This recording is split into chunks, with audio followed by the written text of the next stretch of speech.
Let's bring in a China expert. His name is Steven Mosher. He happens to be the president of the Population Research Institute. Steve, is China's economy vulnerable, and is that why they've agreed to this deal? Because it seemed like it's a win for Trump. Well, it certainly is. I mean, the Trump tariffs, the high tariffs that are now being paused, reminded China of who is in charge, really, of the world economy and of the Chinese economy. That is to say, the export sector of the economy. 50% of the profits of the export sector of the Chinese economy are generated from the United States because we buy in bulk and pay on time.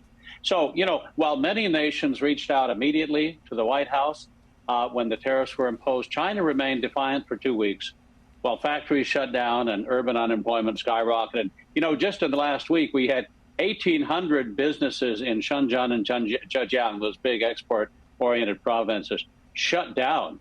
Factory activity has contracted at the fastest pace in 16 months. And you got the official indexes coming down. And you know, if the official index is coming down, Stuart, that the real indexes must be very, very low indeed. So half the export companies have halted production. They're taking breaks. Now, to save face, Beijing said it was always willing to talk to America about the trade imbalance, but that the Biden administration had no interest in holding talks.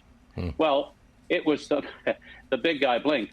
You know, it was the Biden administration that refused to enforce the first Trump trade deal, which would have been a good deal, but it was put in place in 2020 as, you know, Trump was in his last year in office. Now Trump is starting early, and he has time to bring China into line. We'll see if it falls into line. And the other thing I think is notable here is Beijing, for the first time, explicitly linked the fentanyl trade to tariffs. It has promised to stop the fentanyl trade in return for lower tariffs. Stephen, I'm sorry, Stephen, I didn't notice that.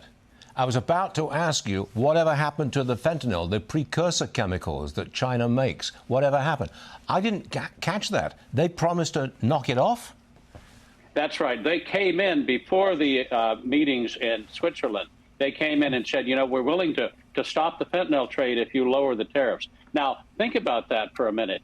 Beijing is basically offering to stop sending the precursors of fentanyl that are killing Americans 80,000 a year if Trump lowers the tariffs, admitting basically that they could have done this all along. This after years of falsely claiming that China had no idea where the factories were, where the exports were coming from, and so forth. They're also laundering the money on the other end. I would like to see the Trump administration work with China, not just to stop the fentanyl precursors, but to identify where the Mexican cartels are, where the drug labs are, and where the labs are in British Columbia, for example. Because I think the Chinese government, which runs a high-tech digital dictatorship, knows where these places are and could help us shut them down, which would help stop the killing of Americans. Steven Mosher, thanks so much for being on the show today. I keep saying it is a very, very important day in all respects, yes. Politics and money, absolutely. And I'm glad you're part of the show today. Steven, thank you very much for being here. Thank you.